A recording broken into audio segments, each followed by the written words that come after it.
Let me record it for people that missed this.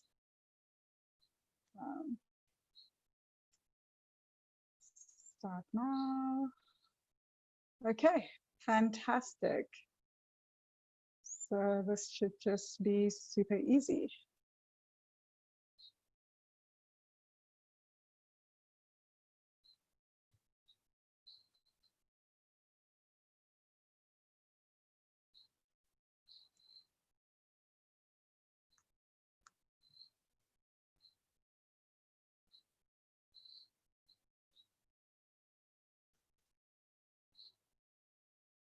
Sorry guys, it's taking a while to load.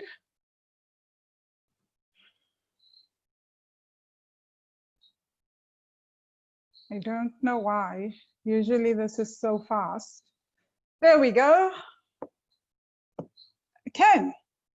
So welcome to the 7 mistakes that stop us from financial expansion and increasing income masterclass. Thank you for coming through on a Sunday, you guys. So my name is Vangile Makwakwa, and you can find me as Vangile Makwakwa on Twitter and on Instagram. And what I do is I help people heal ancestral trauma around money so that they can fall in love with their bank accounts and live their best lives and also build generational wealth.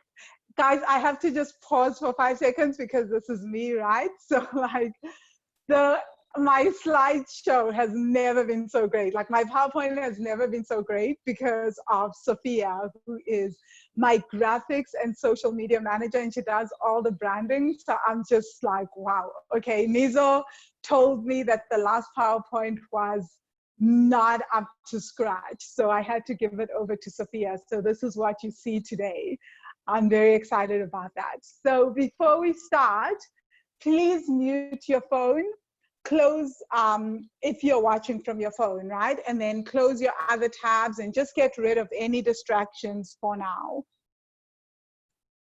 And then also tell me in the chat, on a scale of 1 to 10, how confident do you feel about your ability to expand financially in the next 12 months?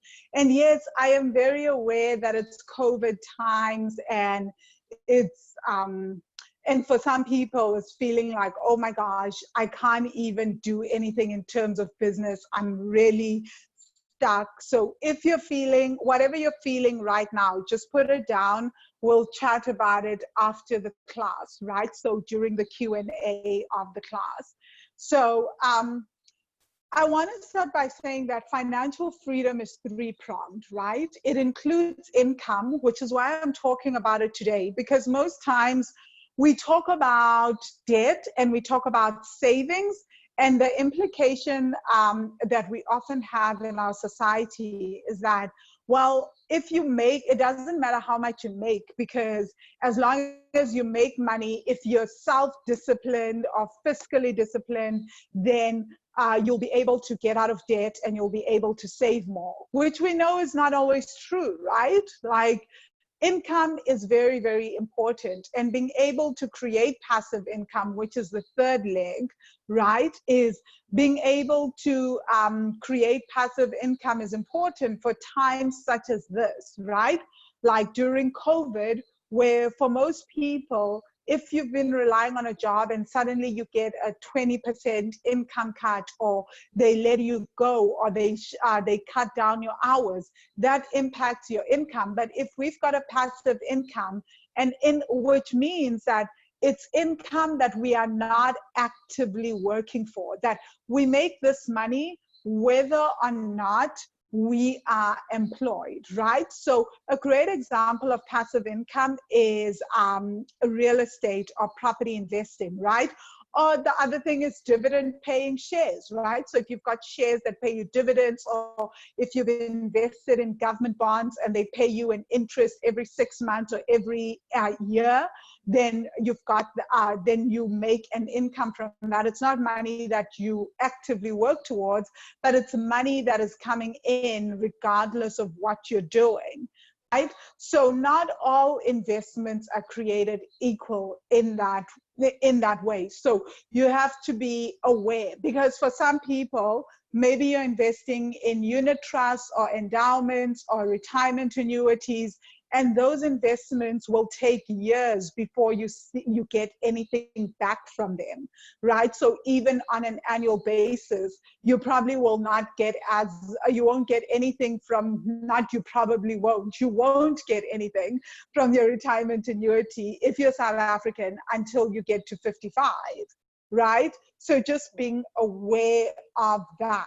But ultimately, what we want is to have investments that allow us to make money every single month, whether or not we're waking up to quote unquote hustle, or we're just at home, right? Or we're working. So this is why for all these 3 points that I've mentioned, right, apart from the savings, I should actually have savings as a 4th point, right? But I talk about that so much in the bank account challenge that I didn't bring it into this particular class. So this is why for me, the Money Magic course is so focused on financial expansion and working towards financial freedom, right? Because expansion has its own unique challenges. And like I said already, we don't talk a lot about expansion, and we don't talk a lot about increasing our income. When we talk about financial literacy, whenever people come through to talk to us about financial literacy, it's always about changing our spending habits, always about saving more, but nobody's ever talking about how do we get to create extra streams of income, and how do we get to create investments for the days like now, for things like COVID, although it's a very special case, but there's so many things that happen in life where suddenly you lose an income, right? And it can happen to any of us for any reason. If I'm relying on just 2 or 3 particular clients, then suddenly you lose that income stream, which happened to me for COVID, right? Like I lost an income stream with the Wealthy Money retreats, but because I already had, like Wealthy Money has several income streams built into the company, losing one income stream meant that all I had to do was shift my focus on the other income streams and to replace this income stream, to see how can I expand the other income streams to start replacing this lost income within the company. And that is super, super important. This is why having multiple income streams can make a huge difference to your life and to your business. Okay. So the course is open for registration, and I will talk about it later, right? So I asked some of the Money Magic students to share their experiences of the course on Facebook, right? Oh, sorry. So Tefafato said she's one of the oldest students in the Money Magic. She's one of the oldest Money Magic students.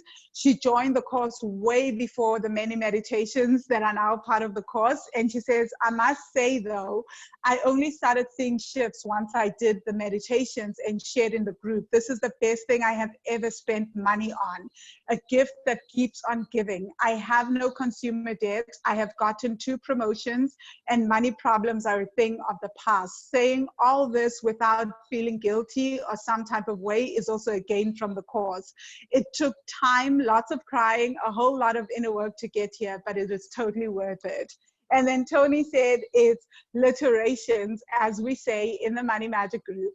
I mean, when I joined, I had no idea I'd also get the benefit of doing womb education and healing work here too. This course is the thing every Black and brown South African woman needs, and I will say it over and over again. Okay, so what will you learn today?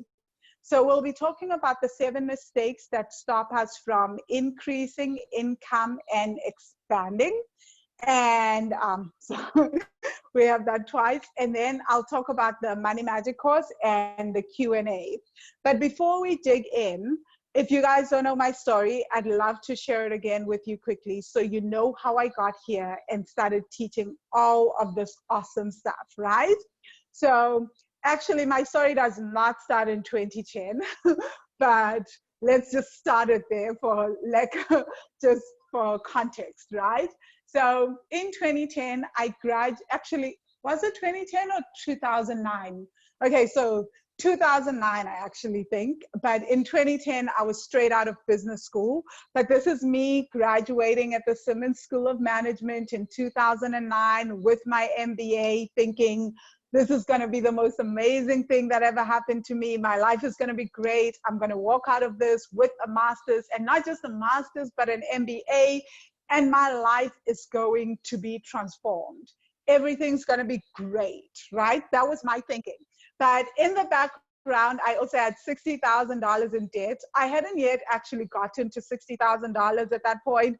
I would get to $60,000 by the end of 2010, right? So I had lots and lots of debt, and I couldn't see the light. So by the time 2010 came around, so this was like, I graduated in 2008 actually. So 2008, 2009, and then so 2009 and 2010, I had like all this stuff that was getting, I had my first company, Speak to Be Free, and I was getting deeper and deeper into debt, right? And I honestly could not see the light of day. I couldn't see anything. I didn't know how I was going to get out of this debt. And eventually I started getting panic attacks when I had to withdraw money from my bank account, or when I had to deal with money or talk about money. It was a hot mess. And at the same time, I was also, it also got so bad after a few months that I got extremely depressed and could no longer get out of bed. It was really, really hard, you know? So everything for me was about my debt. I was ashamed of my debt. I was ashamed that I couldn't make money. So I was also running my company, Speak to Be Free. And in the full 4 years that I ran Speak to Be Free, I only ever made $500. Guys, it is so embarrassing to even say that, you know, not anymore. But then it was like, how can you have this MBA? How can you have a finance degree and only ever in 4 years of running your company have made $500? But that's because I just had so many issues around money and debt. So there was the shame, there was the panic attacks, and I was hiding those panic attacks, right? And I was also just tired all the time. Not only just tired, but also extremely scared, you know? So, and I had a burning desire to be debt free, but I didn't know how to get there, right? Oh, sorry, I keep doing that. So then I started doing a lot of the bank account challenge work, right? And some of the money magic work. And then 4 years later, and although I never ever spoke about the money magic work, that actually the work that I do now in meditations and everything, I only ever started talking about it years later because I was so scared. And I'll talk more about that in during the class, right? So 4 years later, I became debt free. I managed to pay off $60,000 in debt, which at the time was actually about 600,000 to 700,000 Rand, right? So in 2014, end of 2014, I became debt free. And that was just from me doing the deep work. I actually moved from the US, but I had debt in Australian dollars because some of my friends had borrowed me money from Australia. I had debt in US dollars, I had debt in pounds. And when I would pay off, for me to pay off my debt, I actually decided to move back to South Africa and earn in South African rands. And that completely was weird, you know, because so much of my debt, not all of it, because I also had a credit card in South Africa. I also had student loans from UCT. So I had a lot, right? Like I just had debt. Let's just say debt in different area codes, for lack of a better word. And I decided to move back to South Africa, earning in rands to pay off all this debt that was in a stronger currency. And for me, I think one of the things that I had started to realize by that point was that it's not about the money. It didn't matter if I stayed in the US or I moved back to the UK or I moved to South Africa. It was about so much more than the money. And if I could just do the inner work, then I knew that I would become debt free. It didn't matter if I was earning in a lower currency to pay back a debt that was denominated in a higher currency, right? And that is so, so important to remember, that it is so much, it's so never about the money. It's about so much more than just the money, right?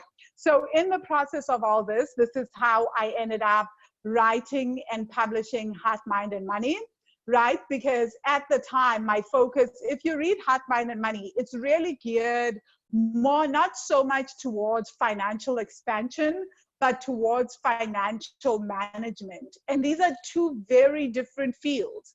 Of course, both of them you're constantly mastering, right? Because now it's different things that I'm working on around financial. Now that I'm working on financial expansion, it's completely different. What my financial management was when I was in debt is not the same as what my financial management is now. Now I'm more like, oh my gosh, how do I save on taxes? Or tell me about all these investment vehicles and of course taxes, right? But then, because I was focused on paying off debt and just mastering my day-to-day spending, it was a lot around focusing on my emotions and my emotional well-being and what was going on in my bank account, which is still super important. It's still something that I do till this day, right?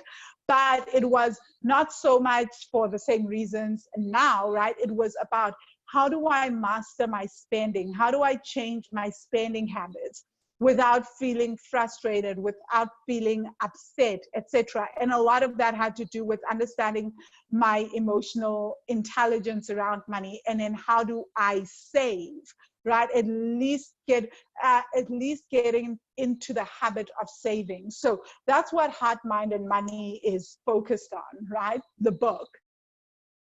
So then afterwards, I started to go deeper in this work, and I was like, no, there's got to be something more around financial expansion, because now I thought that, okay, as long as I become debt free. So in 2014, I got debt free, and I thought that means I'm now financially free.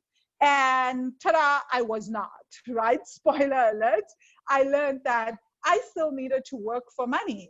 And that became an issue for me, right? I was like, I want to keep traveling and I want to do what I want to do. Because as soon as I became debt free, I went back to my lifestyle of traveling. And I was just like, I need to get out of this and just start traveling again. But I also realized in that moment that actually, you know, money, you need to keep working. So my focus became, what is it that is now stopping me from expanding financially? Because now I've paid off this debt, and now if I don't figure out how to become financially free, or figure out how to increase my income, or at least make a steady income that is not dependent on me being based in South Africa, then it's going to be a problem. I'm going to recreate the debt. And this is how I ended up actually going to do my yoga teaching certificate in India. Not so much, I'd always wanted to be a yoga teacher, right? Not so much for the yoga teaching, but because I wanted, with Tantra yoga, I wanted to understand what was going on in the nervous system. So I decided to go on a journey of understanding what is trauma, because I realized that it went beyond our emotions. I started asking questions like, why do we think the thoughts we think?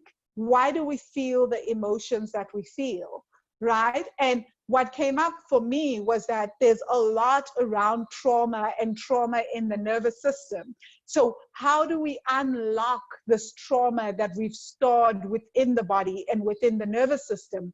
And for me, because yoga had been such a big part of my journey in learning how to basically sit with my emotions and honor my emotions, this is how I ended up going to do a yoga teaching certificate in India, right?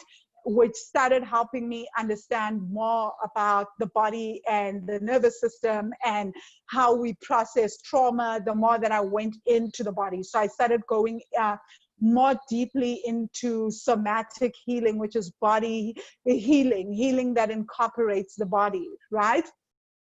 And so then I launched Wealthy Money as well. So I launched at the same time that I was in India. That's when I also started doing webinars and launching the Money Magic course. And that's when I also made the decision. I was sitting in a garden in Rishikesh in India at 3 a.m. I still have the masterclass where I am saying all that. It's in the Money Magic course where I'm literally like, guys, I'm in a garden. It's 3 a.m. It's Rishikesh, India. And I am making the decision to just say, F it, I'm going to travel and build wealthy money as I travel, right? And that is when, for me, it became super important to start focusing on income growth and financial expansion, because it meant that, oh, okay, the clients, the corporate clients that I work with for things in South Africa, especially around speaking engagements or workshops or whatever, can now no longer get hold of me. So that was like literally me scrapping entire streams of income, because my soul was saying, I would rather just travel and figure this out. So that's when I encountered a new challenge, right? That actually the mindset and the habits that got me out of debt couldn't help me expand. And actually, in a way, that same mindset that had got me out of debt and got me obsessed with saving and got me so obsessed with letting go of money was actually the same mindset that I needed to start breaking in order to expand financially, you know. And it's so counterintuitive, but the best way to explain it is to say, for example, like, I didn't know that for me to expand and for me to start creating extra streams of income and like growing my company, I needed to hire people that were better at certain things than I was, right? So when I hired those people, were able to do things better than I could, but that meant that I had to be willing to spend money to hire those people in order to expand. Now, the mindset that I gotten at, that I was really working on when I was getting out of debt, was save every single little penny, never let anything go, right? Like you want to save everything. But that meant that my expansion was being delayed because I was trying to do absolutely everything myself. And I'm going to dig into this even more, right, in the class. But it was one of the challenges that I then had to start working through, that actually I am not great at everything, right? Like, I have some core things that I'm great at in my business. And then I promise you guys, the other 75%, like even this, like when I was doing, you guys, you will see the difference. Like if you've attended any of my master classes, right? You know how my presentations looked when it's me. And now you see how they look when Sophia does the final touch-ups, right? So there's so many things that I couldn't do, but that if I got other people on my team, I could up level at a faster pace. But that meant that I needed to work on my mindset, which was like, never let go of money at any cost. And I will also talk about how this also led to radical like self-care and why that is so important when it comes to financial expansion.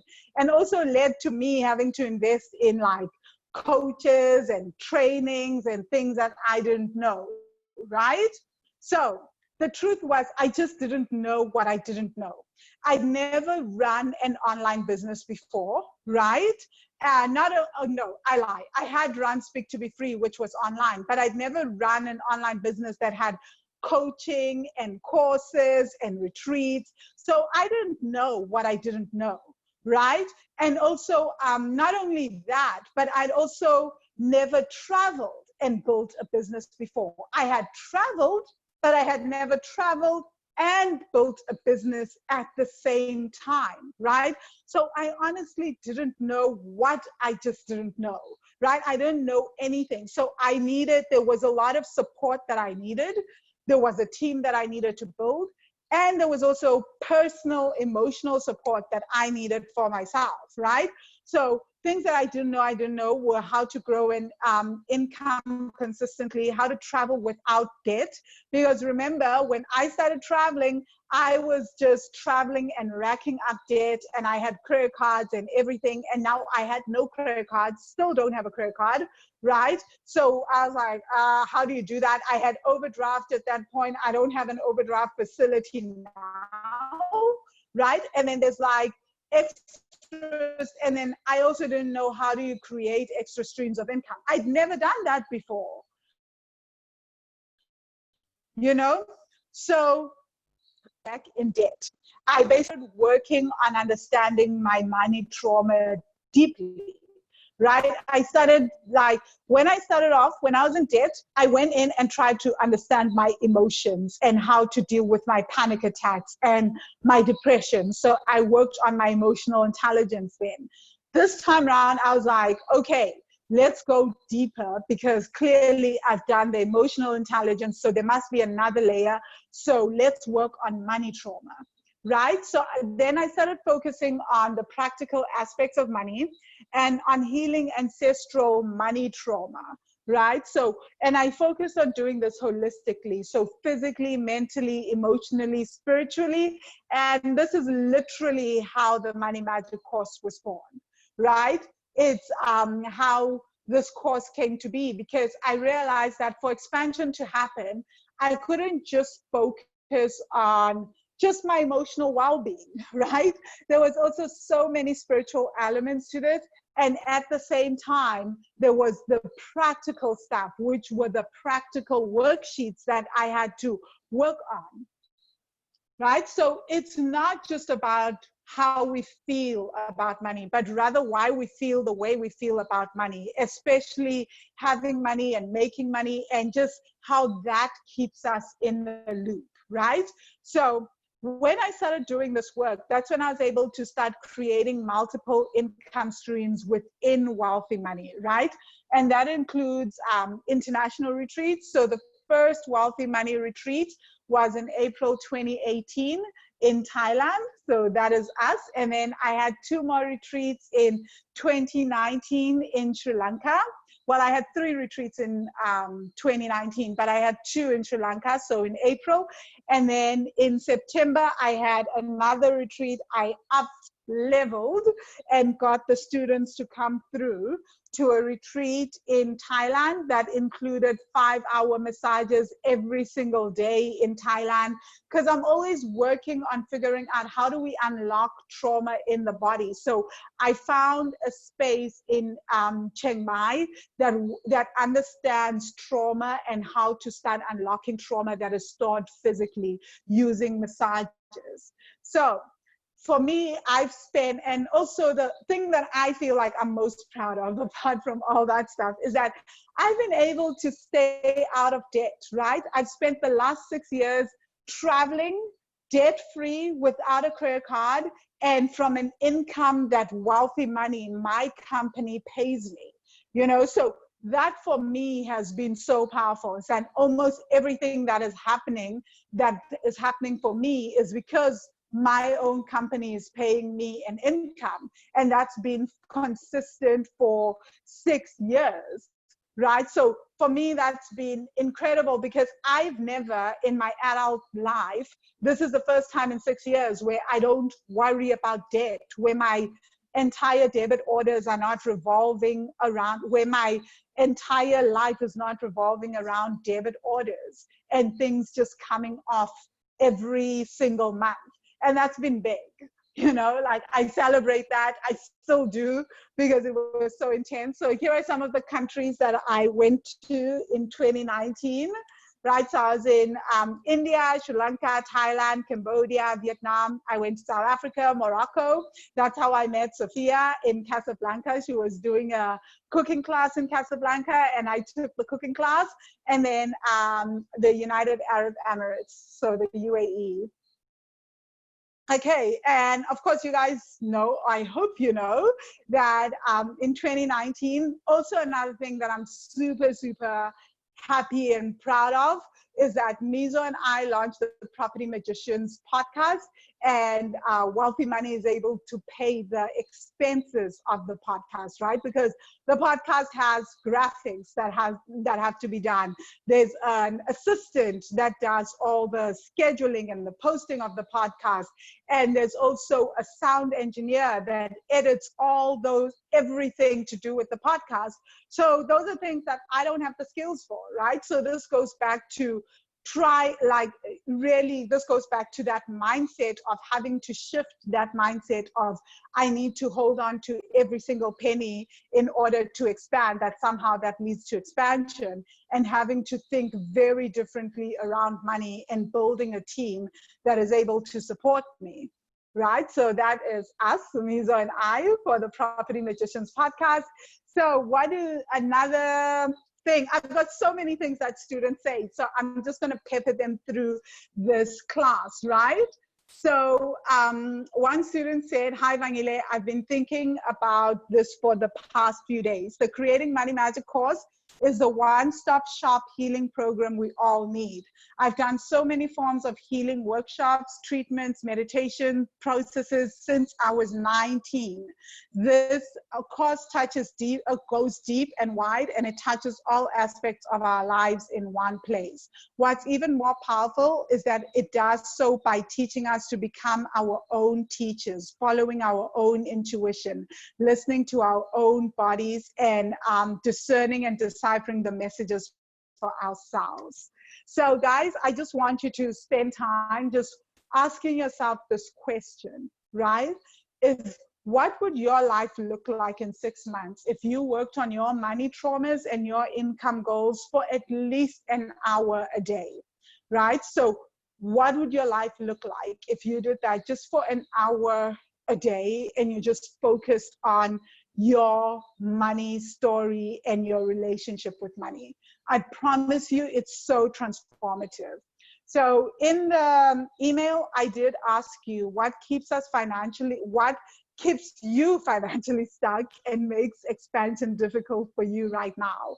So I phrased it as what keeps us financially stuck and makes expansion difficult. And you guys sent me some email responses. So I'm just going to read like a few, because I know that some people, because I did say that I would respond to this, and I want to actually talk about this more in depth.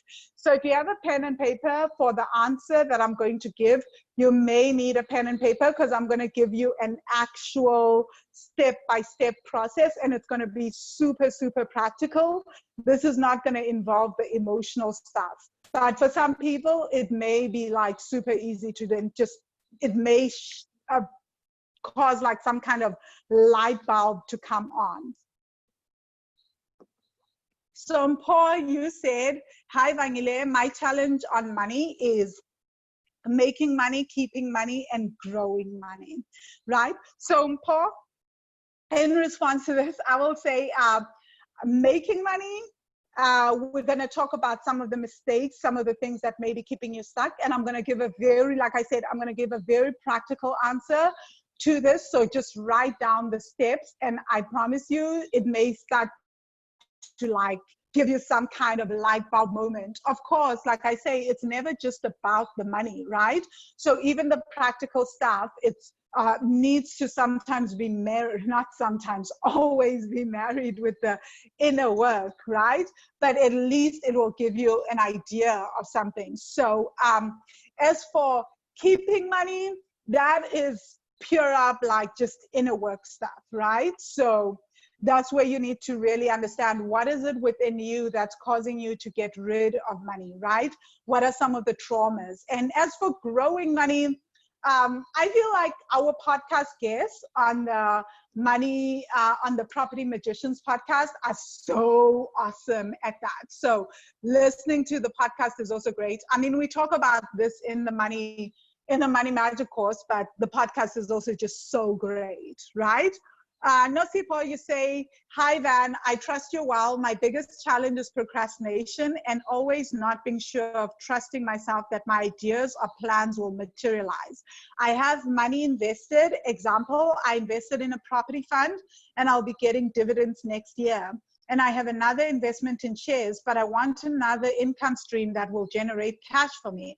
I have 2 small debts that I'm finishing this year in December, and I have 4 big debts that I want to settle. But without passive income, it's going to take longer.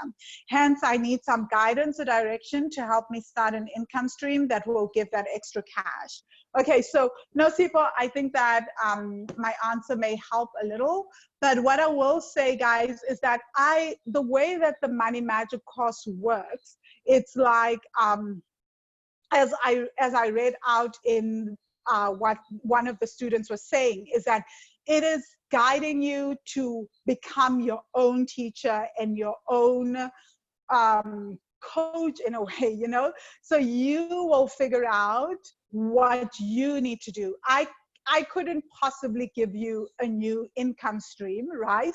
But you would, something within you, my guess is to say, if you already feel like you need another income stream, Nosipho, you already know within yourself what that income stream is. But the thing is that for most of us, we are so scared to actually say that what it is, because we're scared of getting started, of being disappointed, we just are failing, of criticism, anything, right?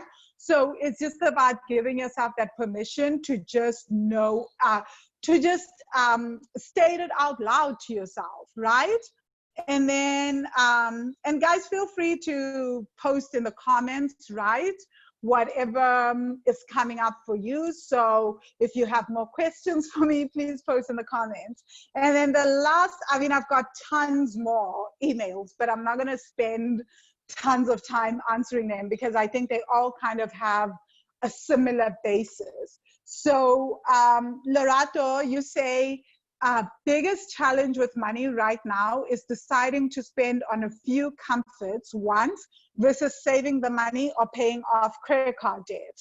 Ooh, I like that, Chris. I actually like that challenge because I feel like, wouldn't it be great? So here's my guidance. Again, that also goes with what is your intuition telling you, right, Lorato? So I cannot tell you what is the right answer for this, right? But often I'll say to people, it's always great to be debt-free, right? As Senzagile once said, like the air just, it even hits different when you're debt-free. So if you have the option to settle your credit card debt, settle it, and then focus on creating an extra stream of income that will fund the wants or the fun things that you want to do, right? And then focus on saving, using part of the money from that extra stream of income to save. I hope that makes a bit of sense. Okay, so the practical elements before we go on to the mistakes. Okay, sorry guys, I was just drinking water. It's super, super hot in Sri Lanka, as usual.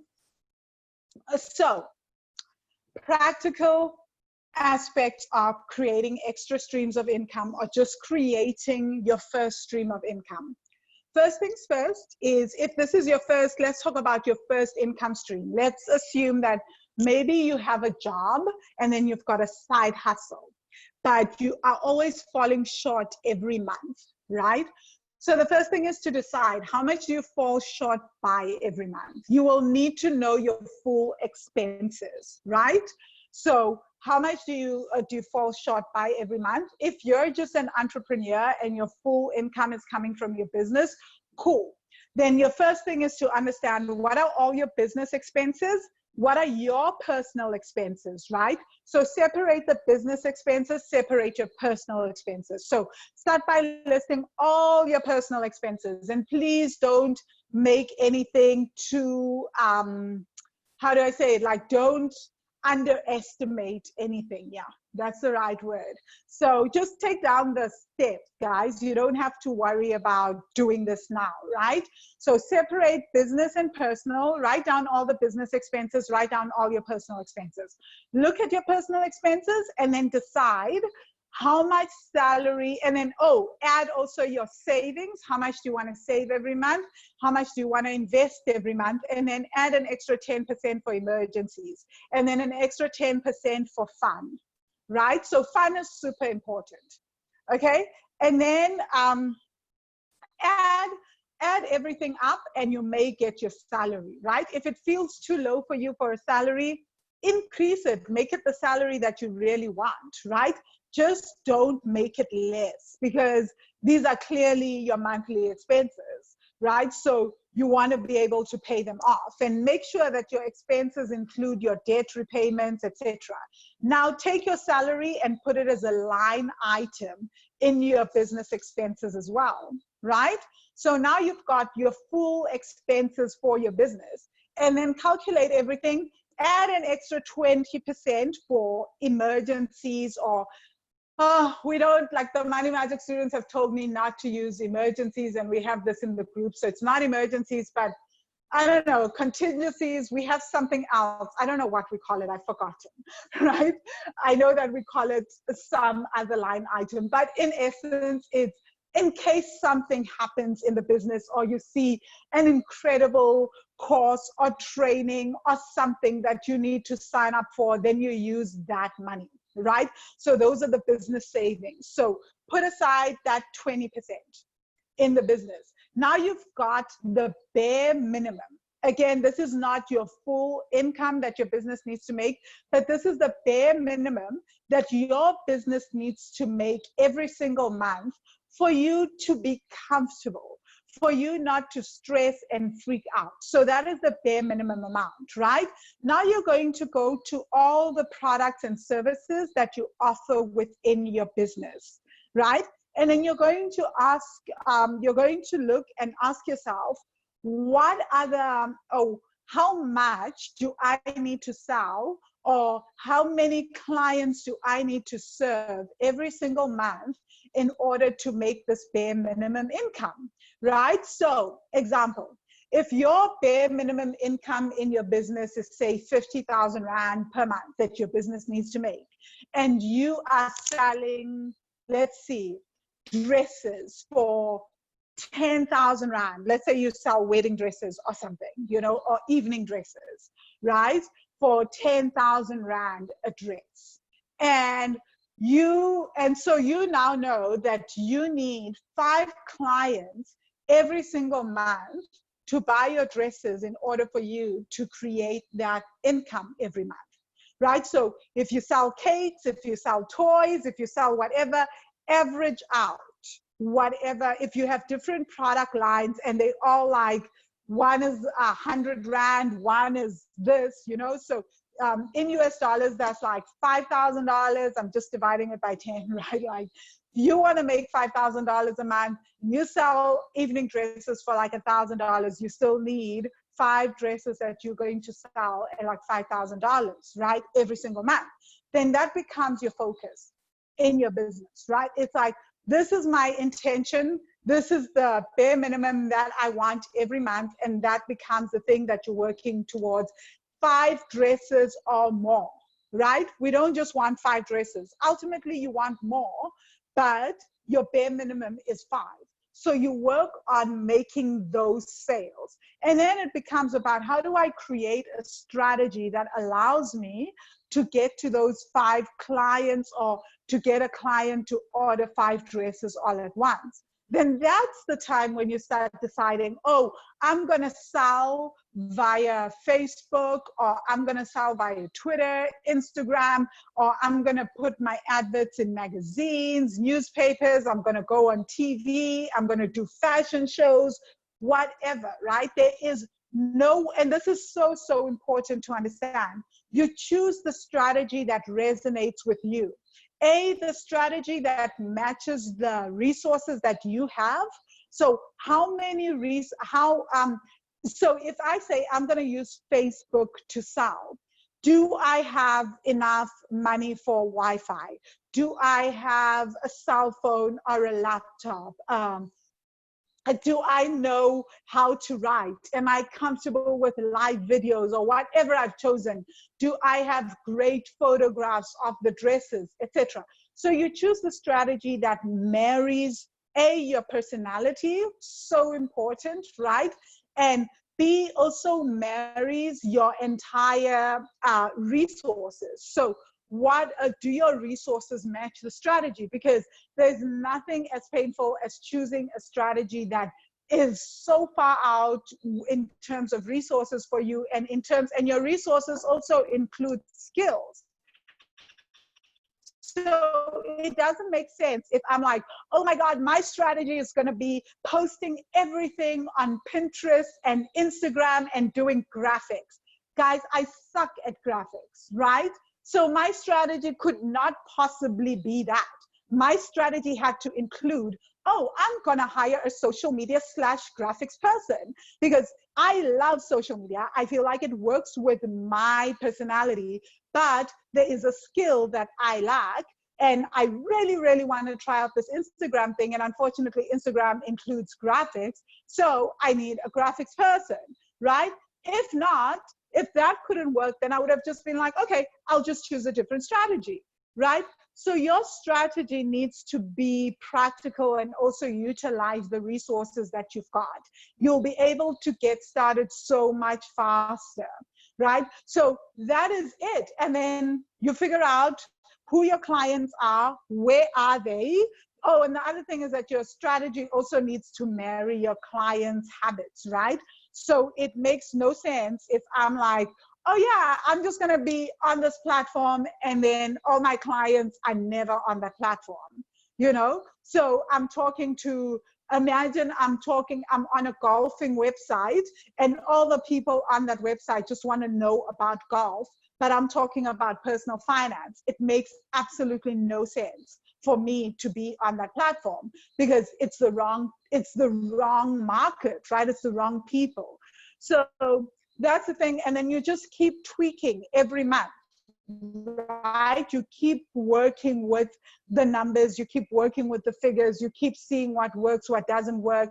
And then you also do the inner work to see what are some of the things that could be causing the issues. Because actually, I'll tell you guys, the practical stuff is so not hard, right? I've just given you an entire simple strategy that you can literally, we have the goal setting worksheet that walks people through this in the Money Magic course. And it's literally, it can take you just like an hour to put together a strategy and then to keep tweaking your business model every week and to keep understanding it.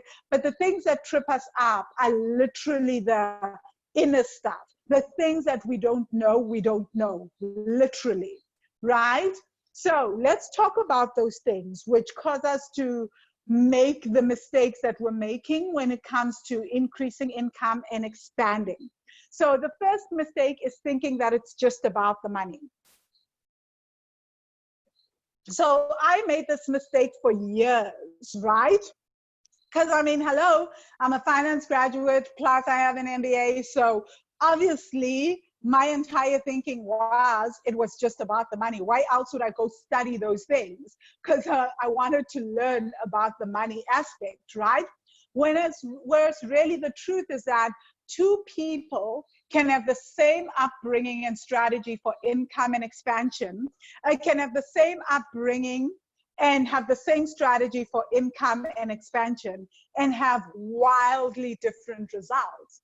Why is that? Like, I can be teaching this, and I do teach this, right, to so many different people. What I just told you guys about the practical aspects of creating the income that you want, just like that simple strategy, right?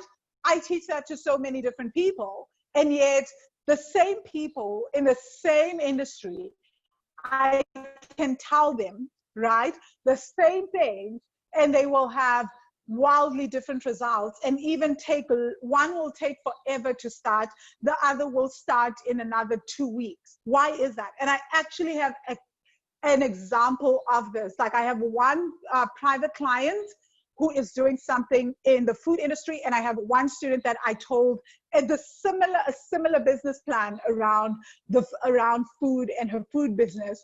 And this one client that I told, which is about 2-3 weeks ago, is now full throttle going. The other student I told about 6-7 months, same strategy, right? And she's still trying to figure it out, trying to work through it. It doesn't mean that either one is bad.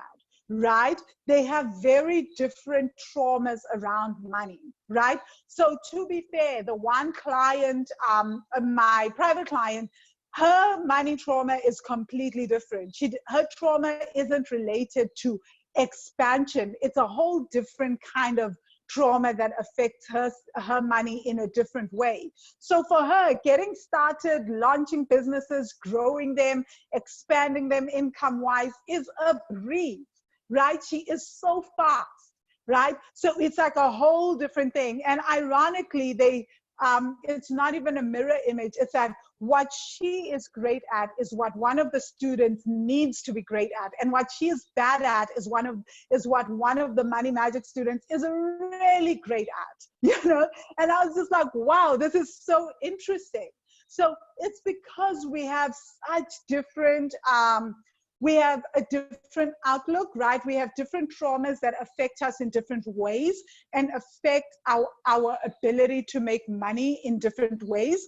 So my trauma, so let's talk about the client and the student, right? It's like one of them, they have wildly different traumas. So the one student, the money magic student has no qualms in terms of increasing her savings, whereas this client is a little, she still needs work on that. That's her thing that she needs to figure out how to expand and also keep the money as she expands, right?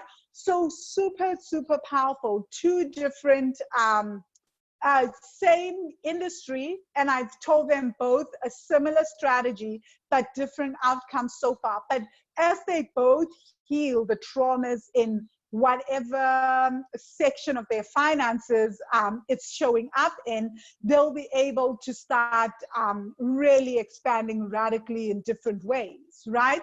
So, and often we'll look at our friends and we'll say, oh, but we went to the same seminar and we got the same kind of advice. What is wrong with me? There's absolutely nothing wrong with any of us. It's just that we've been taught to focus so much on the practical stuff instead of on the healing aspects around healing our traumas and healing our finances, right? So, for example, one student emailed me and she said, Van, good evening. I've been inactive in the world, but I have a confession to make. I just realized that I was scared of growth and expansion. Every time I show up for the bank account challenge and do meditations and journaling, things happen in a very big way, just like the first time. I just need consistency and to do the wealthy money work or one-on-one coaching to deal with my blockages, fears, and money trauma. Out of nowhere, the universe rewarded me with a fourth stream of income. I didn't look for it. I didn't knock on any door. I've just been doing my meditations, telling my guides that I need to step out of my comfort zone. The opportunity knocked on my door 2 weeks ago. Okay, so this again for me, I'm sharing this because I want to highlight that often we think that our expansion is so dependent on the practical aspects around money, right? Whereas really the more that we heal and we start to shift we start to shift how we feel and think and react around money. Opportunities, things that would never have been opportunities before because we're so scared and we're so, I don't know, want to say almost avoiding because we're trying to keep ourselves safe when it comes to money, will not, I don't want to even say this, but find us, for lack of a better word, right? We will not see them because we are so trying to keep ourselves safe. So as we start to heal and start to change our traumas around money, taking advantage of opportunities, like how I've been sharing with the student that I shared the same business strategy and concept with her, and she's taking a while to run with it. I really do believe that she's going to run with it really soon. I can see as she's doing the money magic work that she's on the cusp of running with it, right? But she had, because of her traumas, there was so much fear of implementing. And then this one student that hears the same plan, this one client that hears the same plan and is like, that is for me, and is able to run with it right off the bat. So even how we respond and react to opportunities is often clouded by our own traumas around money. Okay, so the second mistake when it comes to increasing our income is making it about hard work. So if you have 24 hours in a day and you already work 8 hours a day, and then, but you believe that you need to work hard to make money, right? So you decide that you want to triple your income and that more work equals more money.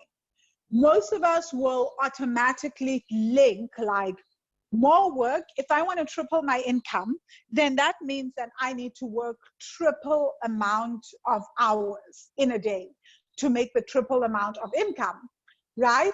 But do you really have 24 hours to make that income, to triple your income like that? I think this is something that is really, really important to ask ourselves. Do you have that many hours in a day? And the answer is no. And do we want to work 24 hours in a day? Or do we even want to work 16 hours a day? The answer is no. So many of us are already so overtaxed and overly exhausted that the idea of making more money and working harder instantly leads to like us feeling deeply, deeply resentful around increasing our income, but not only deeply resentful, but feeling deep resistance to even setting higher income goals, because now we've associated higher income goals with more work, right? With working harder and working longer days. So most of us actually keep ourselves protected and keep ourselves safe from making more money because we don't want to work harder and because we're already super exhausted. So often this belief that more money or more hard work leads to more money is a fallacy, right? Because literally if hard work led to more money, I always say this, to increase income, then literally Black women on the African continent would be the wealthiest people on this planet, right? But that's not the case. We have seen our grandmothers work hard. We've seen our mothers work hard. We've seen our fathers and our grandfathers work hard. But we haven't, for most of us, we haven't seen that translated into more money. So why do we insist on holding on to this belief when we have actually seen it constantly throughout our lives that it is not true, right? It actually doesn't help us. So I always say to the Money Magic students that ease is the cousin of expansion, right? That what I have often found with clients, with students, with myself is that, especially when it comes to income growth, is that what resonates more with our soul as a business model or a strategy is, and feels like ease, doesn't feel like work, is just so much fun. That is actually what often leads to fast growth. But because we've been told that it's hard work that leads to income growth, most of us dismiss that because, well, you can't have fun making money. You need to work hard for it. You need to be hashtag 5 a.m. club, hashtag team no sleep, right? And when we do that, often we get into an even deeper resistance because now you've put down your business model that you want, right? You've decided on your 50,000 Rand income to sell the 5 dresses, but now you feel you have this deep belief that I need to work hard to make this money. So every single thing that you decide that feels easy as a business strategy to reach your clients, if it feels like fun or feels like ease, then your subconscious mind, because it holds this belief that you need to work hard to make money, is rubbing it off as like, oh, that's a dumb idea, that's a stupid idea, that's a silly idea. But really, it's not. Guys, I promise you, when I started Wealthy Money, I could not grow the company until I started to do the things that worked with ease for me, because everyone's version of ease is so different. So my version of ease was literally like traveling and building the company and doing live videos on the beach, doing live videos on top of the mountain as I was hiking or camping or whatever. And that's what started to get people interested in the business and being like, what does she actually do? Right? But that for me was easy. It's what worked with my personality. And so what often, and not just my personality, but my resources and my way of thinking, but what often happens is we go to the gurus, and this is where the inner work comes in, right? It's so important. We go to all the gurus, and every guru tells us the only way to make, to grow your income and to build your business is this way. And they have this practical model. And then we try it. Every day we wake up and we try it. Like I was told that I need to cold call.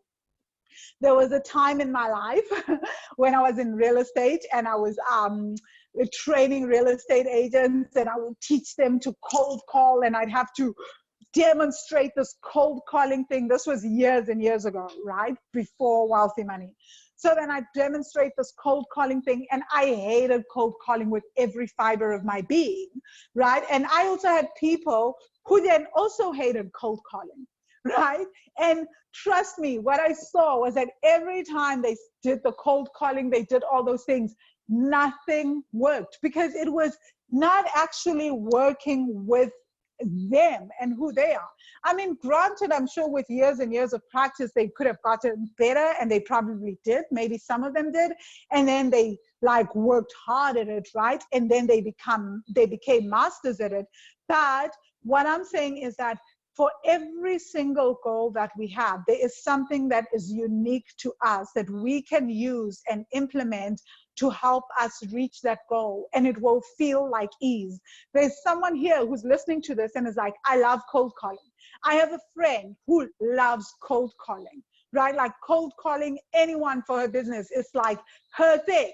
You tell me to cold call, I will procrastinate, right? It's the most difficult thing for me, and it is hard work. Okay, so example of this is Anoglunga was saying to us, I just want to share something here. So this is around ease, right? The importance of ease. So she's sharing her story and she says, I have a clothing business that has not been going well for a while. I closed shop in November and moved stock to another boutique in on consignment.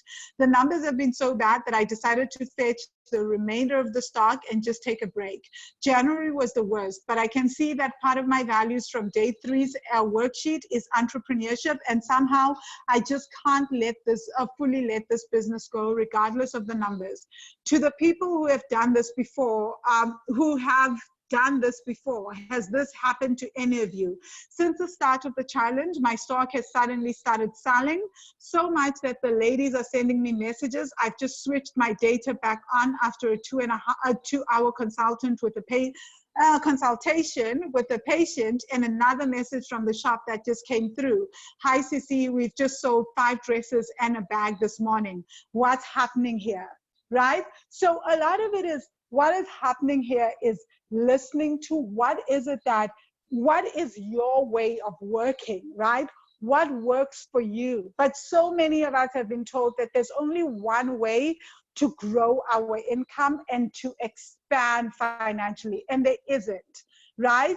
As we do the inner work, we allow ourselves to start connecting with our own unique way. The third one is just living on hope alone, right?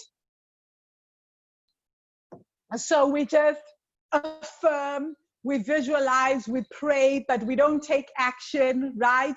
We don't have any set income goals. So I always say to people, yes, it's not about the money, but it doesn't mean that we don't set income goals. It doesn't mean that we don't do the practical stuff, right?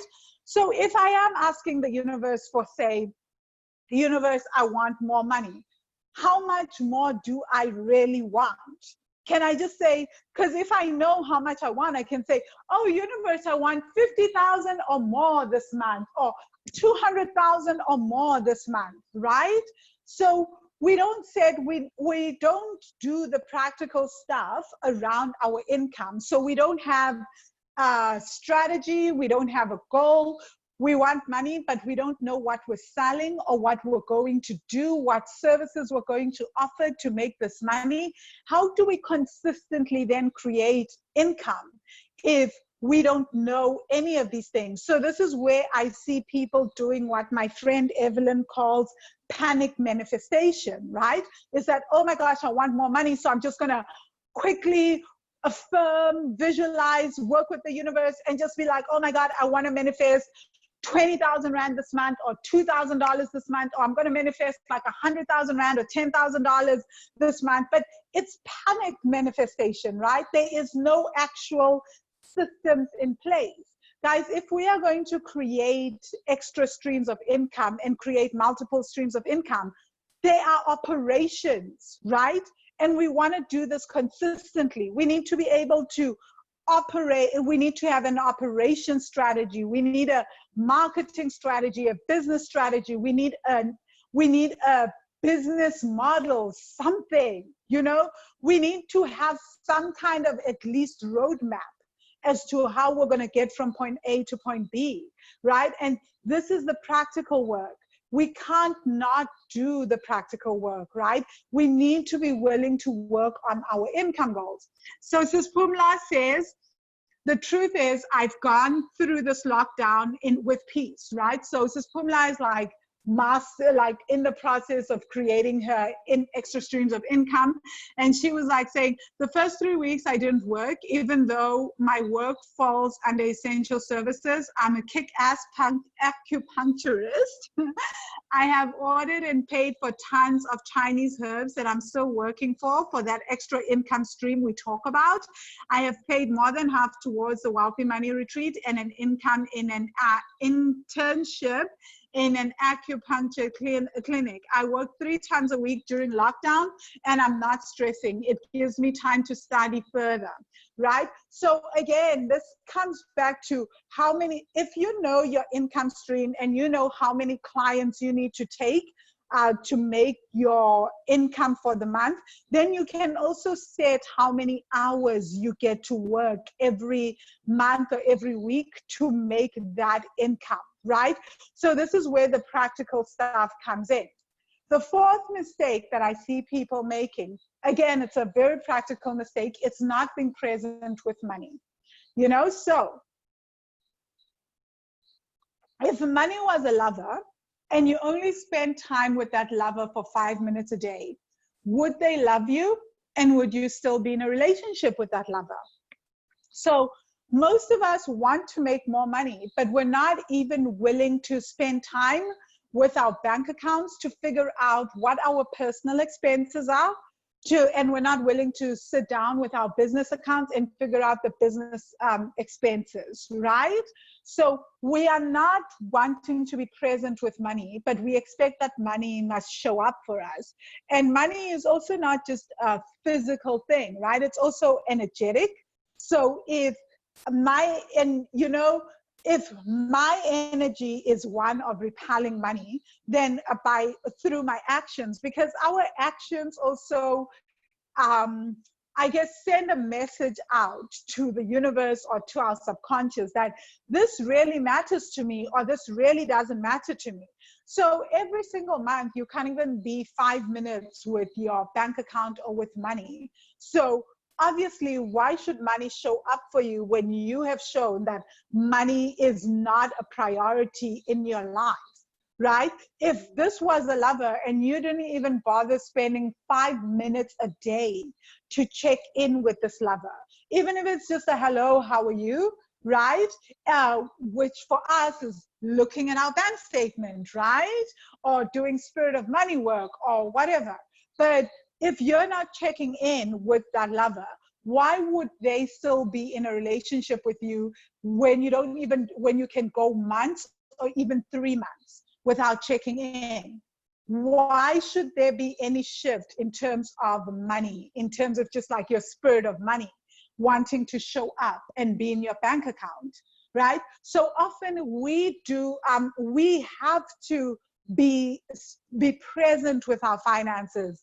You have to at least have a basic clue of how much you need to be paying, how much you pay for XYZ every month in your business, how much you pay for XYZ in your personal life, right? You need to know those figures, because that will also help you in terms of increasing income, right? That's where you'll be drafting your budget, understanding what your salary should be, and then understanding how much your business revenue, your bare minimum business revenue every month should be.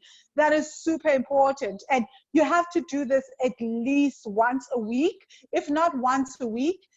The practical stuff at least once a month, you guys. Like at least at month end, you should have a budget where you tick off in your business, right? In your extra stream of income and in your personal budget, where you tick off, oh, I paid this person this month. I paid my assistant. Oh, I paid for this. I paid for this. Oh, I paid for this service. I've paid my coach. I've done this. You need to have those things at least, right? Those line items, and you should be able to tick them off, because this is the thing that gives you your livelihood, right? And you should be able to do that again in your personal expenses, right? For me, even though I have everything in my head, I still have it on pen and paper in my journal, right? Where I'm able to see every single month, oh, okay, this has been paid, this has been paid, this has been paid, this has been paid. And then I'm also able to look at the income in the bank account and be like, is the income matching this? Oh, okay, this is good. We're on track, not a problem, right? So you have to be willing to do the practical stuff and also to sit with money and build that relationship with money, right? And the fifth one is insisting on doing it alone, which I've already talked about, right? It's the mindset that we've all been brought up with, right? Is that I want to create an extra stream of income. In the Property Magicians podcast, you hear Mizo and I talking a lot to the guests, and all the guests talk about the importance of having a tribe, right? Someone that can do the accounting, someone that can do do your mortgage origination, someone that goes out and helps you find the deals, someone that does all these things. It's the same in business, no matter what your stream of income is, right? Even if all you need at some point, when we start out, we may not have the budget for this, right? But the truth is that there's so many things that we can't be great at everything in the business, right? And I'll keep saying this. We don't know what we don't know. So we don't know what we're doing wrong at times. We don't know the things that are holding us up and stopping us from reaching the next income goal, right? But so many of us spend like years, because our mindset has been so trained to say, oh my God, as long as I don't spend even 100 Rand or $10 on this, I can do it on my own. I want to save every single little penny. Well, great, but there's so many things that you don't know that so my thinking has always been that if I hire someone if it takes me, so I'll keep using the example of social media, right? Because all of us are like on social media, so we think that we know social media marketing, right? And we know graphics because we know it. So what's the big deal? Why would you pay a professional social media manager and marketer, right? So my thinking has always been that, okay, if my social media manager requires X amount of money every month, if I am paying them $600, $700, $800, $500, whatever, every month to manage my social media platforms, that for me, yes, I could do it on my own. Yes, I can go read up on that. Yes, I can listen to the podcast. But is that really the best way to spend my time? Is that the thing that's going to help me grow my business? Yes, social media is super important. It is a huge key part of marketing, but is that my zone of genius in this company? And the answer is no. What I do best is coach people. What I do best is develop courses. What I do best is being in the Money Magic student group and doing group coaching on there, and writing. What I do best is also writing. It's sending out emails, it's writing things for people, it's healing stuff that I do best. The other things, not so much. not my zone of genius. But if I spend, so if I'm thinking, oh, I want to make more money, but I don't want to do this, I'm going to save every single penny. So I'm going to spend I'm going to spend 4 hours a day doing something that I am terrible at, right? I'm going to do the graphics, I'm going to do whatever. I know that for graphics, it takes me like 2 hours to do what Sophia does in 5 minutes, right? But no, I'm going to try and save every single penny on this, right? So I'm going to just do it myself. So that's 4 hours that I could have spent writing an email and sending it out, because it doesn't take me that long to do that. In that 4 hours, I could have also scheduled a guest on the Property Magicians podcast. I could have also sent some extra work for my assistant to do. I could have also written on social media. I could have also gone on the Money Magic student group and asked students a few questions, coach them through some hang-ups and blogs, and help them shift, right, in those 4 hours. That, by the way, every time I send out an email, every time I do stuff on social media, I'm connecting with potential clients or connecting with potential students. So the graphics actually doesn't make sense, because the thing that grows my business is the thing that I do very well, right? That I love to do as well, right? So yeah, the social media stuff is super great and it's super important, right? But the thing that I do really well, I always see leads to a direct result.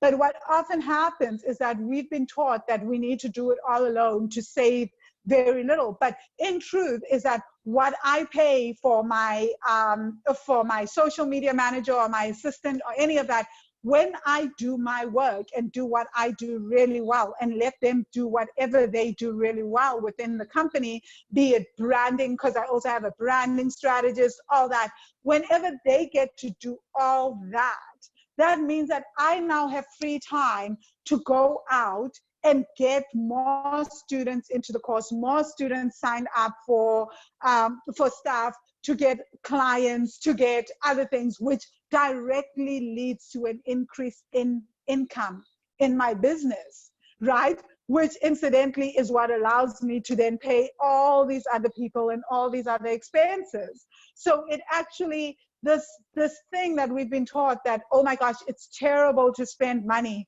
isn't true. It's about how we spend money and what we spend money on, and is it going to give us, can we track the return on investment? Like for me, people will always be like, oh my God, I can't believe your coaching budget is so big to spend all this on your coaches. And I'm like, yeah, but you know that every time I have a session with my coach, do you know the kind of shifts that I get in my business and how I up level? Why? Because they see things that I don't see, that I don't know what I don't know, right? I'm not an expert on everything, right? Even though I do this work and I'm great at it, and it doesn't mean that I'm even an expert on my own trauma. I've got my own ego issues, right? So the other thing I want to say is that when we are solely relying on ourselves to do everything, to be everything in our income, in like our business or in our extra stream of income. So I am the marketing person, I am the operations person, I am the admin person, I am, I don't know, like also the salesperson, everything that you're everything in your business, right? You're also the accountant, you do your own taxes, all this.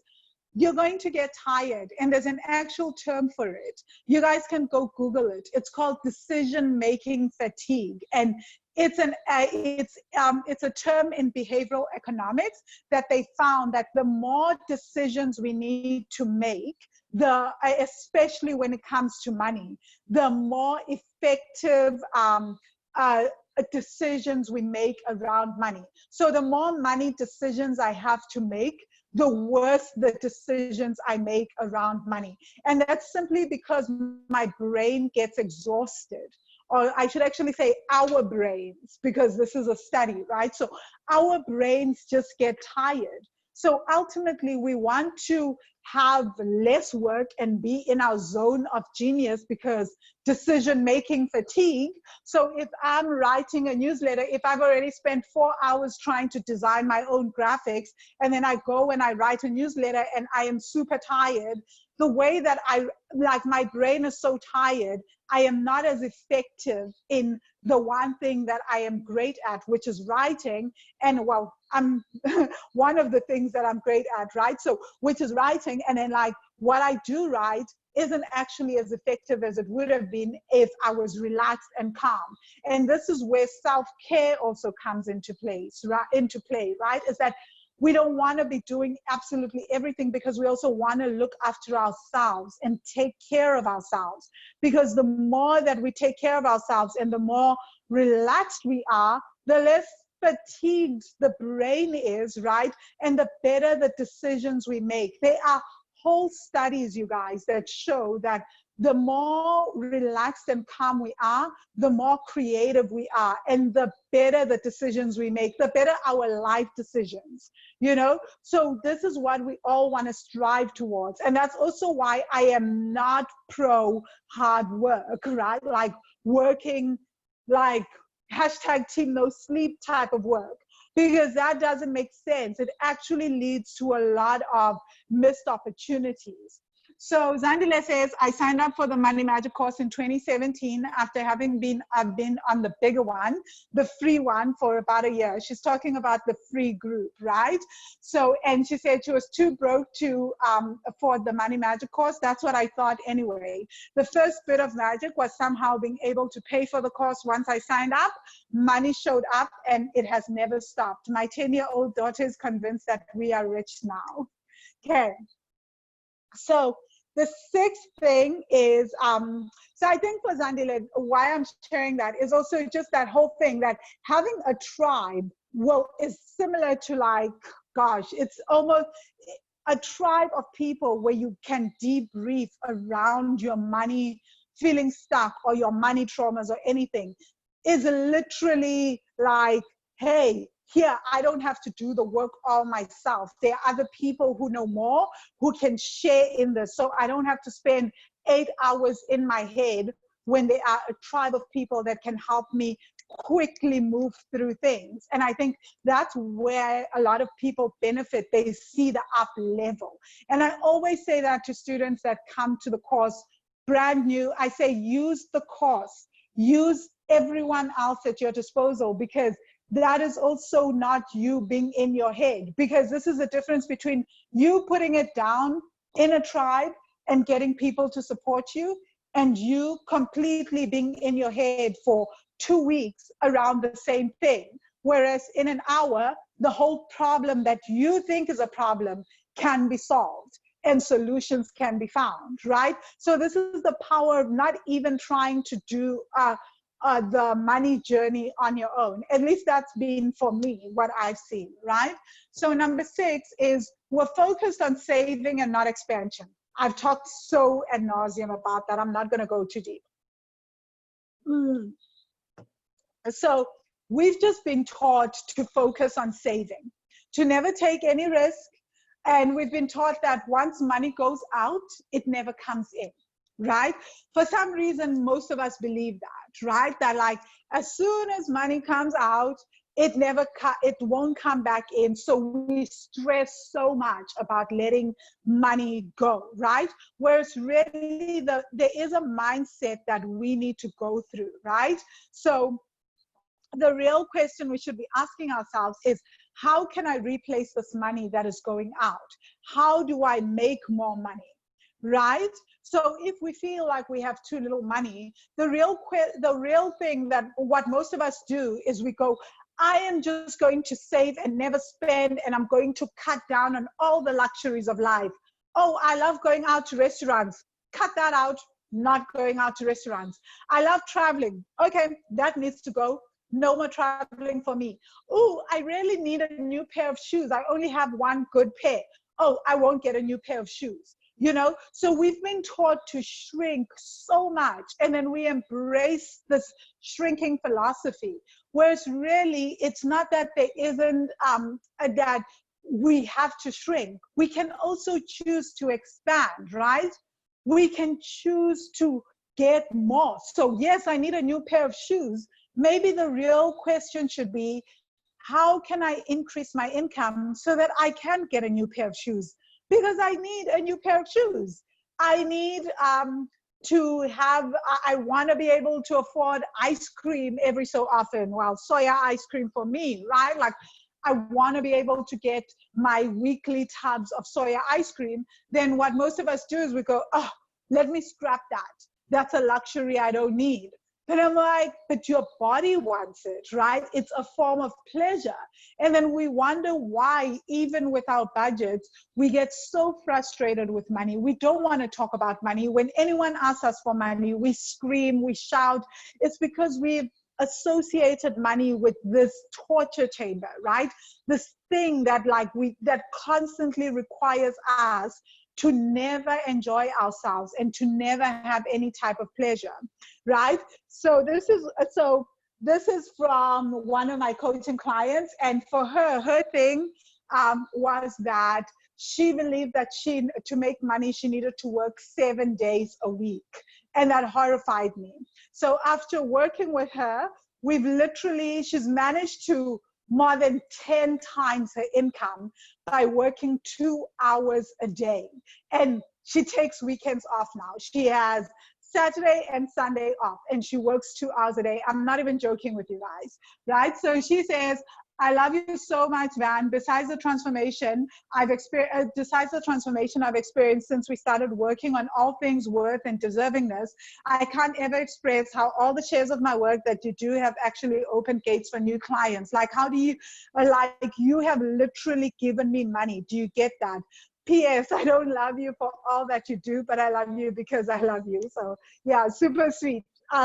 It's kind of like my running joke that on, like, every so often I'll wake up and I'll have these sweet love notes from my clients, from my private clients, or from the students telling me how much they love me and appreciate me. And I'm always like, oh, thank you guys.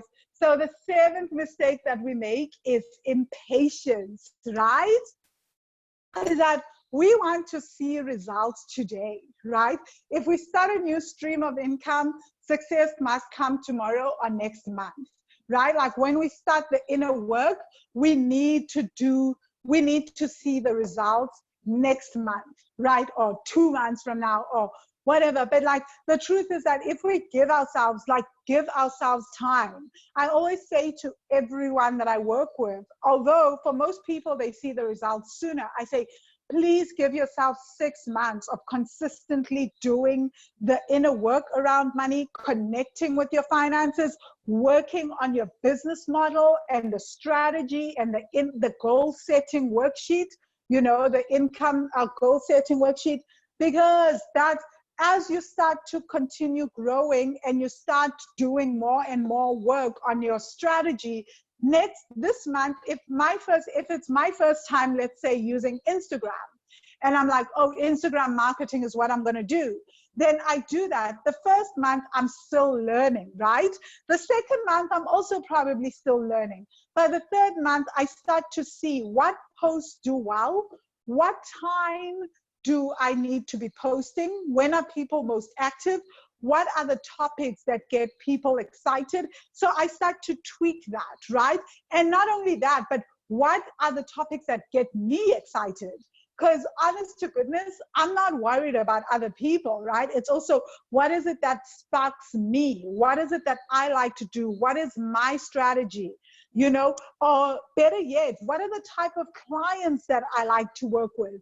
Because guys, it's okay also to not be impatient and just take any client, because you also want certain clients that you want to work with. If the clients that you have now are draining you, then that is literally stopping you from having more energy to keep working on your income goal, right? So if your customers are annoying you or whatever, then maybe time to really rethink, what kind of customers do I want, what kind of clients do I want, etc., right? But also giving yourself time and being patient with yourself, understanding that sometimes we're working through some deep traumas and some deep ancestral beliefs that have taken so much from us, right? Like, this is not just like we woke up and then we had these belief systems. It's that these belief systems have been part of our psyche and part of our upbringing for years and years.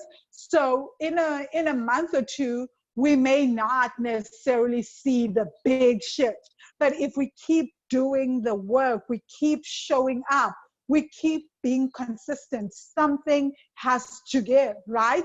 At some point, something starts to shift. Now, I'm not talking about if you keep doing the same thing over and over again and nothing happens. Then we need to have a conversation, right?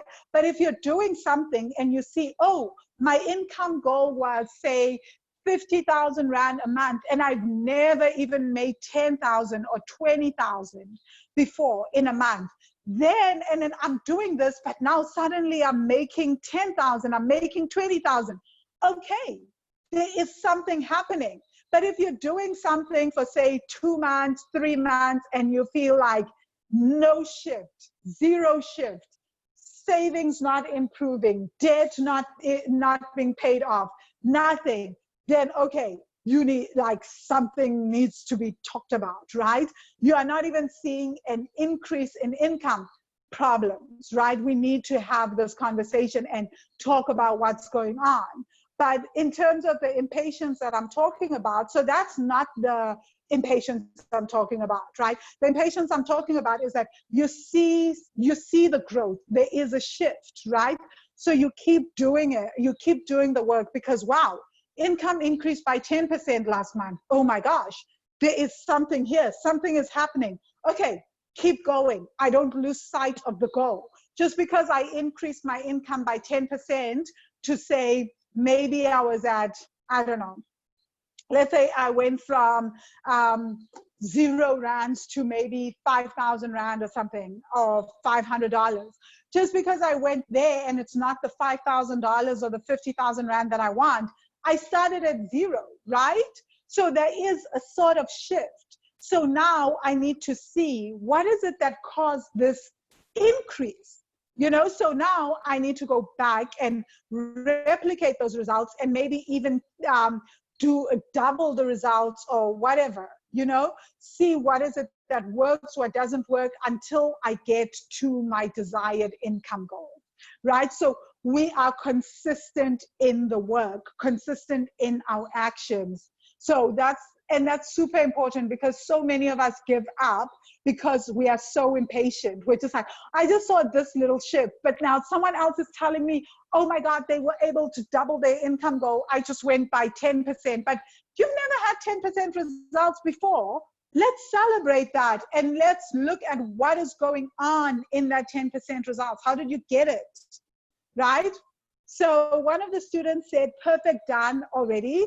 Your work, to see your work. Wow, I am new, but the shifts are great. Yes, I have setbacks. So this is back to the impatience, right? So she's saying, I have setbacks and debts, but every little extra I have, I am investing. I'm doing the work daily, right?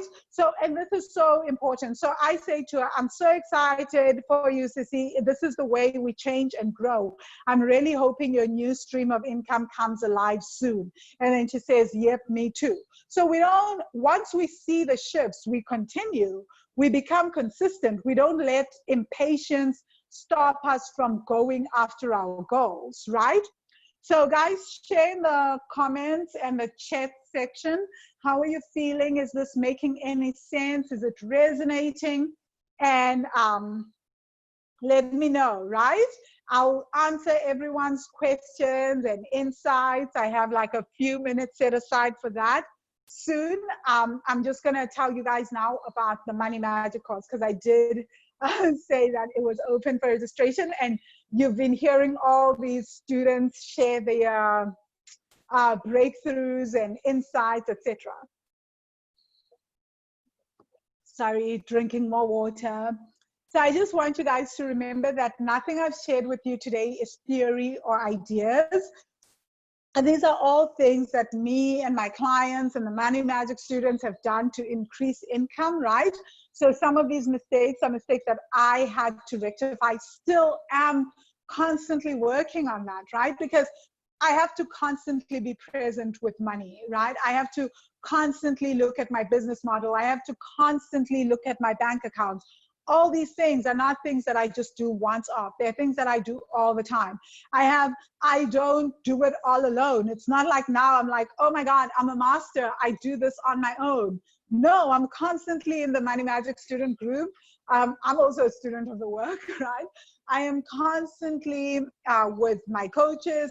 I am constantly working with my team as well. So I don't do it alone, right? So these are things that we've done to start to increase income, start saving, and start investing. And I will say this, right? Like I said, I'm constantly doing the work, is that your relationship with money is a daily relationship, right? We interact with money every day. Either we're paying for things online and offline, we're selling to people, right? People are asking for our prices, we're invoicing people. In some way, shape, or form, we are interacting with money. We're buying bread, we're buying milk, right? Excuse me. And just like a romantic relationship, it requires daily work because we are interacting with money every day.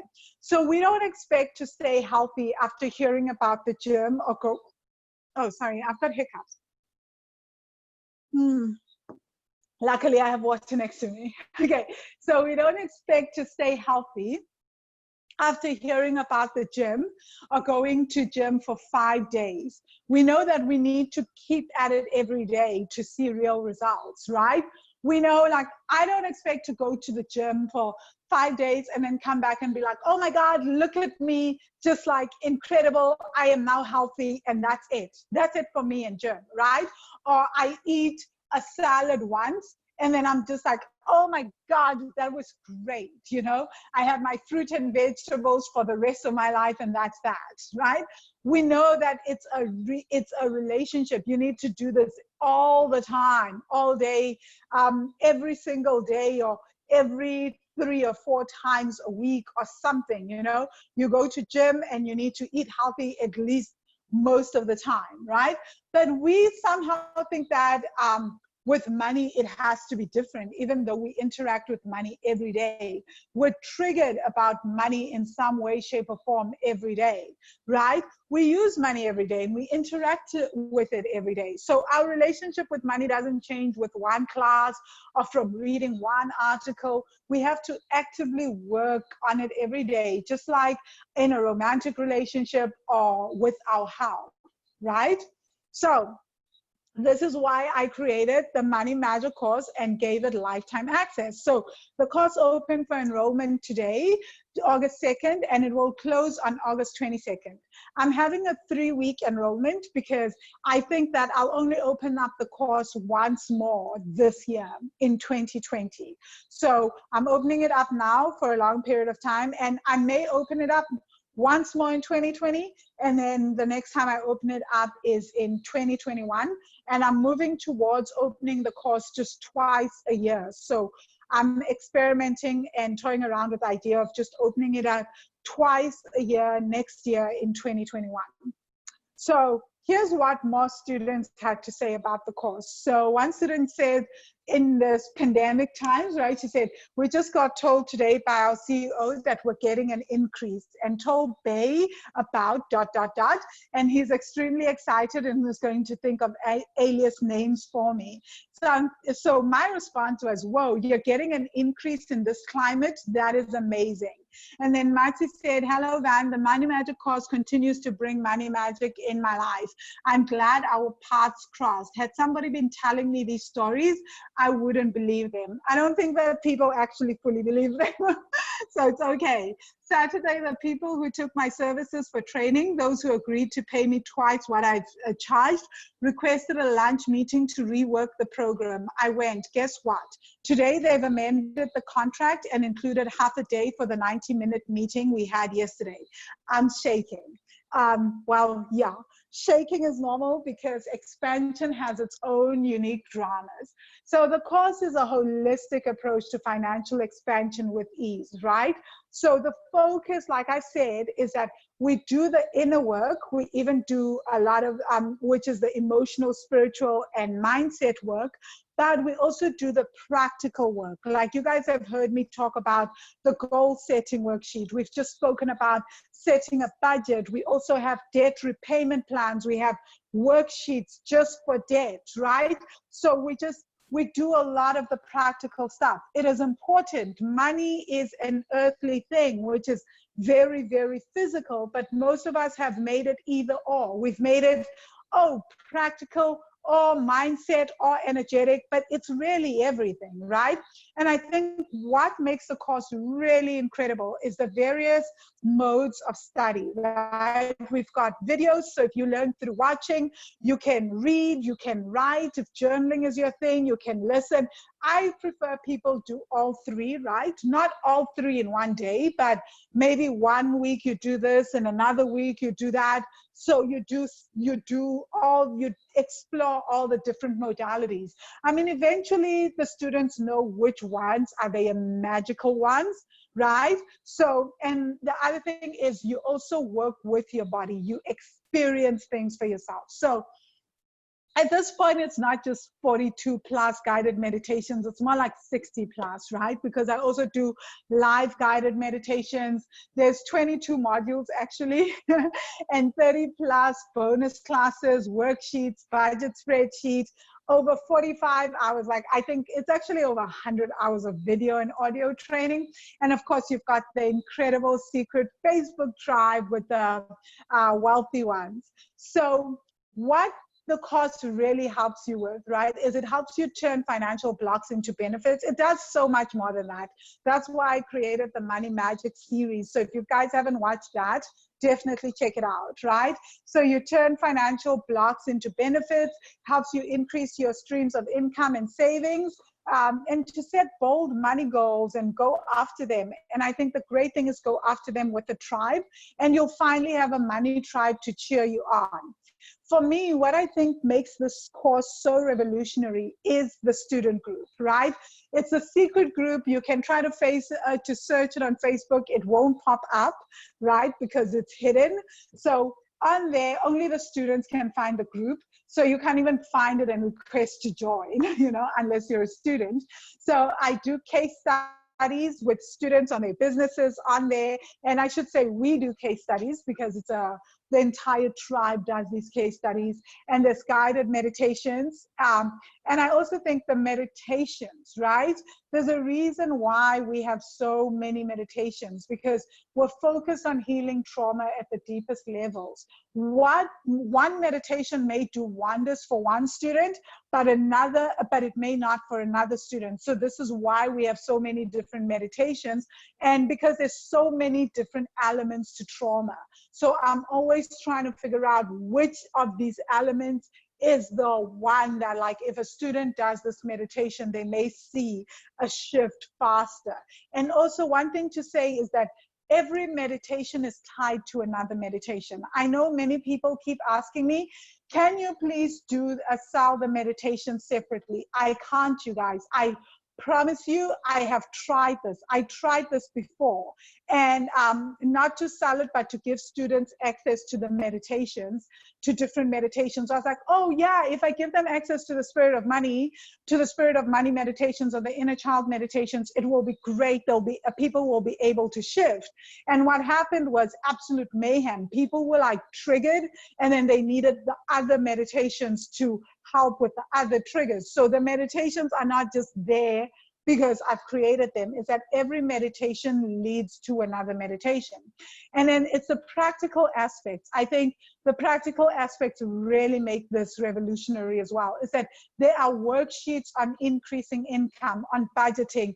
We've got Excel spreadsheets on how to do your budget and how to do your debt repayment plan. And the debt repayment plan is directly linked to the budgeting worksheet. So you start with your debt repayment plan, and then you plug the numbers into the budgeting worksheet. And if you don't like Excel, cool, we have Microsoft Word. So you can do that on Word, or you can just simply follow the instructions and do it by hand, right? And of course, we've got the various challenges, the income challenge, the debt challenge, and the bank account challenge, and even an intention setting challenge. Okay, and the best part about the course is that you do it at your own pace.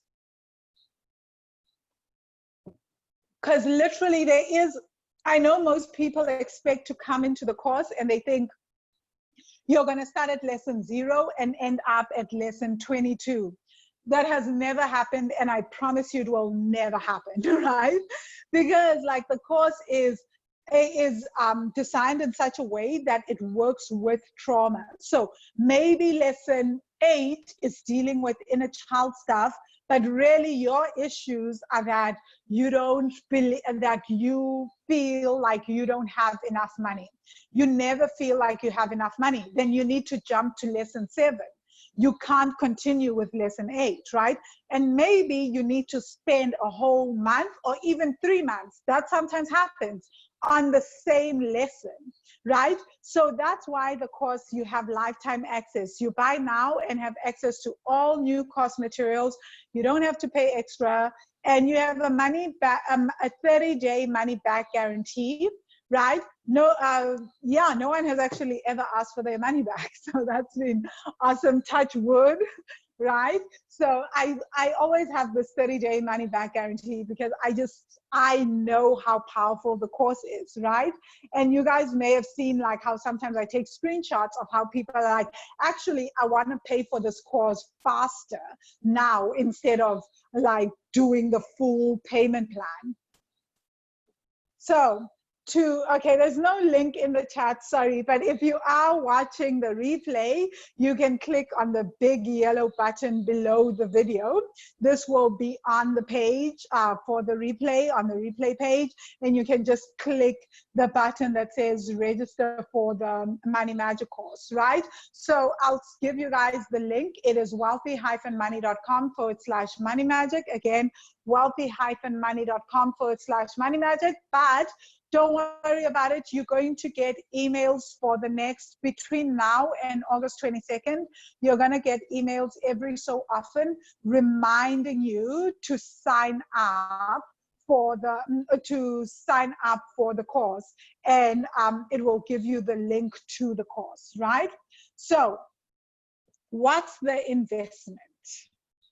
So you can join now, and you can pay once off 24,444 Rand once off, or it's $2,244 once off if you're living outside of South Africa, right? And you have a monthly payment plan where you can pay 1,999 Rand over 14 months, or $444 over 6 months. And again, you get lifetime access, right? There is an EFT option available for South Africans, only for South Africans, unfortunately, right? There is a bonus if you sign up before August 14th, right? You get access to the Travel and Save Like a Boss course, which is, this course is never available for sale. It's just available as a bonus. It teaches people what I did to be able to start building my company as I travel, right? How I budget, how I figure out accommodation, all those things. And it is worth $197 or 2,199 Rand. So you get that as a bonus.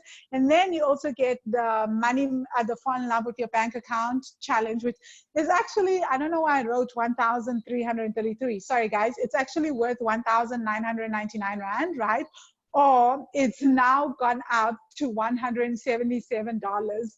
Sorry, I always increase the prices of the courses and I always forget, right? So that's what the bank account challenge is worth now. And you get that as a bonus as well if you sign up before August 14th. And I've also added a 30-minute session with me in September, October, to have a 30-minute session with me if you sign up before August 14th. Guys, my coaching package has just increased. It used to be 120,000 Rand to coach with me, or $10,000.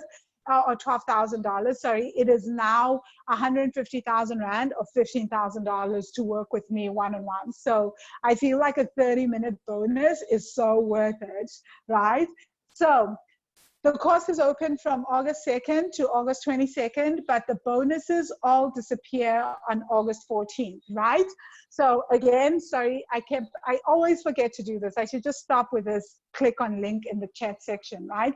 But you can go to wealthy-money.com/money magic to sign up. Again, wealthy-money.com/money magic to sign up. Once you get there, you'll see this landing page. It looks like this, right? And there's text at the bottom. So just click on enroll in course. As soon as you click on enroll in course, you have an option of how you want to pay. So you choose your payment plan option. So are you paying once off? Are you paying every month? And then it will take you to a page where it asks you to enter all your payment information. So enter your credit card details, and then you just click on enroll in course, and then it will show you this, where it says you're officially a Money Magic student, right? And with the hat or with the magician's hat, and you can start anywhere in the course, and you'll receive an email from me that looks like this. I think the emails have changed now.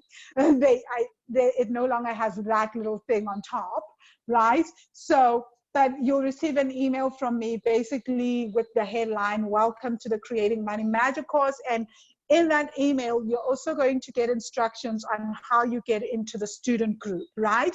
So it will give you the instructions on what you need to do to get into the into the student group, which is a secret group. Like I said, you can't just search for it. So follow the instructions and you'll get into the group. So do you guys have any questions? Let me stop the screen sharing. Whew, okay. How do I get out of this? Okay, I think if I do that, hold on you guys, I'm just gonna get back in. Stop sharing. Okay, so does anyone have any questions? So, okay.